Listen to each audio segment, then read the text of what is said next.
Perkenalkan, nama saya Angelika Melia Kusoy, saya dari kelas 5 Manajemen Bisnis 4. Saya akan menjelaskan tentang dasar-dasar manajemen logistik. Berikut penjelasannya. Setelah definisi, logistik adalah proses merencanakan, menerapkan dan mengendalikan yang efektif dan efisien dari aliran dan penyimpanan bahan baku persediaan dalam proses dan barang jadi yang terhubung dengan informasi dari titik asal ke titik konsumsi untuk memenuhi kebutuhan para pelanggan. Berikut latar belakang. Yang pertama, persaingan bisnis yang semakin ketat di era globalisasi ini menuntut perusahaan untuk menyusun kembali strategi dan sistem logistik dalam perusahaan. Yang kedua, esensi dari persaingan terletak pada bagaimana perusahaan mengimplementasikan proses dalam penghasilan produk baik, barang atau jasa yang lebih baik, lebih murah dan cepat dibanding pesaingnya. Untuk itu, sebuah perusahaan harus dapat memperbaiki kinerja sistem logistiknya. Berikut perusahaan yang harus mempertimbangkan masalah logistik agar dapat memastikan bahwa logistik mendukung strategi perusahaan jika fungsi operasional mendukung daripada strategi perusahaan secara keseluruhan, maka logistik harus mendukung strategi fungsi operasional. Yang keempat, sebaliknya, jika fungsi operasional tidak mendukung strategi perusahaan, maka operasional perusahaan akan terhambat seperti produksi yang terlambat karena ketiadaan bahan baku yang akan berimbas pada konsumen. Berikut kita masuk pada sistem manajemen logistik. Yang pertama, manajemen logistik bisa terwujud apabila ada suatu sistem. Sistem manajemen logistik ini diharapkan mampu mengkoordinir kegiatan logistik secara terpadu di dalam perusahaan. Yang kedua, manajemen kegiatan logistik biasanya diarahkan dan diawasi dari berbagai kegiatan dalam bagian yang ada dalam perusahaan. Bila terjadi keracunan hak, wewenang, dan tanggung jawab akan mengakibatkan terjadinya pemborosan yang sering menghambat tercapainya tujuan logistik itu sendiri. Kita masuk pada faktor-faktor sistem logistik. Pengumpulan. Yang pertama, pengumpulan. Pengumpulan yang dimaksud adalah kegiatan pengumpulan sejumlah barang dari sebagian barang yang ditunjuk guna penjualan akhir pada konsumen. Yang kedua, penyimpanan. Penyimpanan yang dimaksud adalah kegiatan yang berkonsentrasi pada penyimpanan barang. Masuk pada faktor-faktor sistem logistik. Yang pertama, pembiayaan. Pembiayaan adalah anggaran keuangan yang harus dikeluarkan oleh perusahaan guna melaksanakan kegiatan logistik. Yang kedua, komunikasi. Komunikasi adalah penyampaian ide, konsep, gagasan, informasi ke arah hasil akhir yang diharapkan. Komunikasi juga digunakan di antara saluran transaksi dengan saluran logistik dalam hal serupa, kuantitas, lokasi, dan waktu. Kita masuk pada unsur-unsur sistem manajemen logistik. Yang pertama, struktur fasilitas.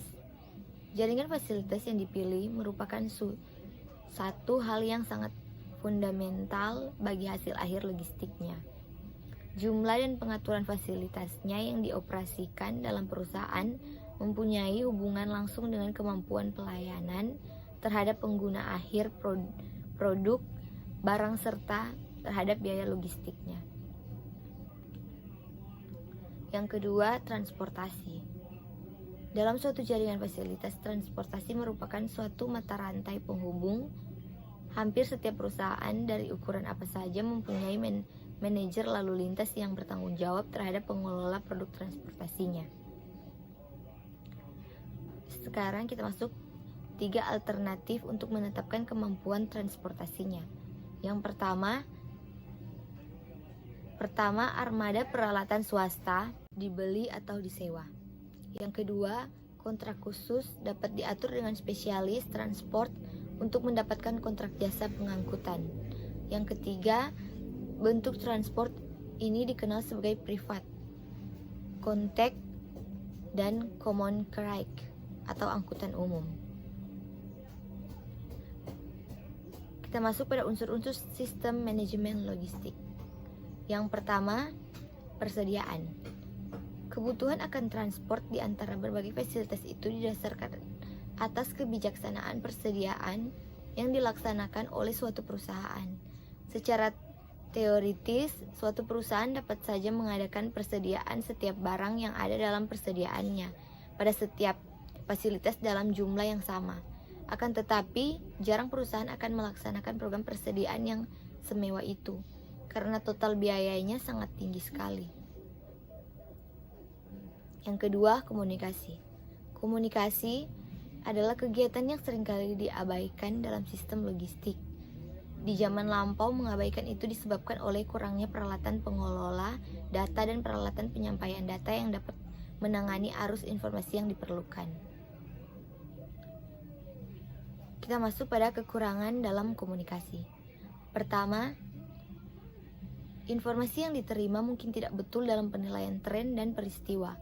Oleh karena itu, banyak sekali arus logistik itu merupakan antisipasi bagi transaksi di masa depan, maka penilaian yang tidak akurat dapat menyebabkan kekurangan persediaan atau komitmen yang berlebihan. Kedua, informasi mungkin kurang akurat dalam hal kebutuhan suatu konsumen tertentu. Sekarang kita masuk pada unsur-unsur sistem manajemen logistik. Pengelola dan penyimpanan. Pengelola dan penyimpanan juga merupakan bagian yang integral dalam sistem logistik, tetapi tidak cocok dengan skema struktural dan komponen-komponen yang lain. Pengelolaan dan penyimpanan penembus sistem ini dan langsung berhubungan dengan semua aspek operasi. Pengelola ini menimbulkan banyak sekali biaya logistik, dilihat dari pengeluaran untuk operasi juga pengeluaran untuk modal. Sekarang kita masuk pada misi logistik. Misi logistik suatu perusahaan adalah pengembangan suatu sistem yang dapat memenuhi kebijaksanaan pelayanan dengan biaya pengeluaran serendah mungkin. Yang kedua, sistem logistik terutama menyangkut sekongan terhadap pembuatan atau manufacturing dan operasi pasar. Prestasi logistik. Prestasi logistik diukur dengan penyediaan availability, kemampuan, capability, dan kualitas quality. Yang pertama, availability adalah menyangkut kemampuan perusahaan untuk secara konsisten memenuhi kebutuhan material atau produk. Jadi availability menyangkut ketersediaan, umumnya makin rendah frekuensi pengeluaran stok yang direncanakan. Yang kedua, capability. Prestasi logistik adalah menyangkut jarak waktu antara penerimaan suatu pesanan dengan pengantaran barangnya. Capability ini menyangkut kecepatan pengantaran dan konsistennya dalam waktu tertentu. Mutu atau quality. Prestasi adalah menyangkut beberapa jauh baiknya tugas logistik secara keseluruhan dilaksanakan.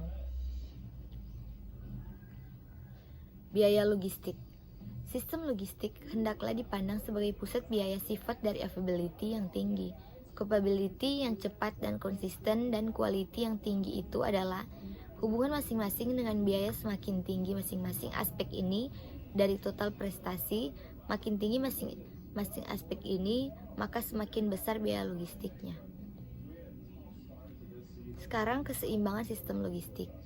Biasanya perusahaan akan mendapatkan bahwa hubungan yang terbaik antara prestasi logistik dengan biaya itu adalah hubungan yang berimbang antara prestasi yang layak dengan pengeluaran biaya yang realistis. Sekian video dasar-dasar manajemen logistik. Terima kasih.